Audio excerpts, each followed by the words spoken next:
Hi friends. கொள்ளு ரசம் ஒவ்வொருத்தரும் ஒவ்வொரு மாரி வைப்போம். ஸோ ரசம்னாவே ஒவ்வொருத்தரும் ஒவ்வொரு டேஸ்ட்டில் வைப்போம்.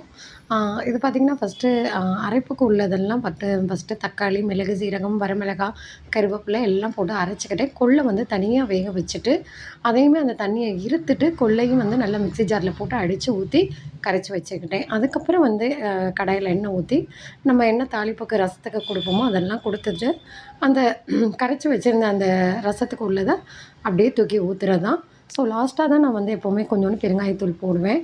ஸோ பூண்டை கூட நான் வந்து அதிலேயே வந்து அடிச்சுருவேன். ஏன்னா பூண்டு தனியாக இருந்தால் கூட ஒரு டைமில் வந்து எடுத்து சாப்பிட்டுக்குவோம். அந்த மாதிரியும் போடுவேன். ஒரு டைமில் மிக்ஸி ஜாரில் அப்படியே வந்து மிளகு சீரகத்தோட பூண்டையும் அரைச்சிருவேன். ஸோ கொள்ளு ரசம் இந்த கிளைமேட்டுக்கு ரொம்ப நல்ல ஒரு இந்த கிளைமேட்டுக்கு ரசம்டாவே சூப்பரா இருக்கும். ஸோ புளி கரைசலுமே கொஞ்சமா தான் நான் எடுத்துக்கிட்டு, அத வந்து ரசத்துக்கு கூட்டும்போதே அப்படியே வந்து ஊத்தி கலக்கி வச்சுக்குவேன். ஸோ இந்த மாரி மெத்தட்ல தான் நான் வைக்கிறது. Thank you friends.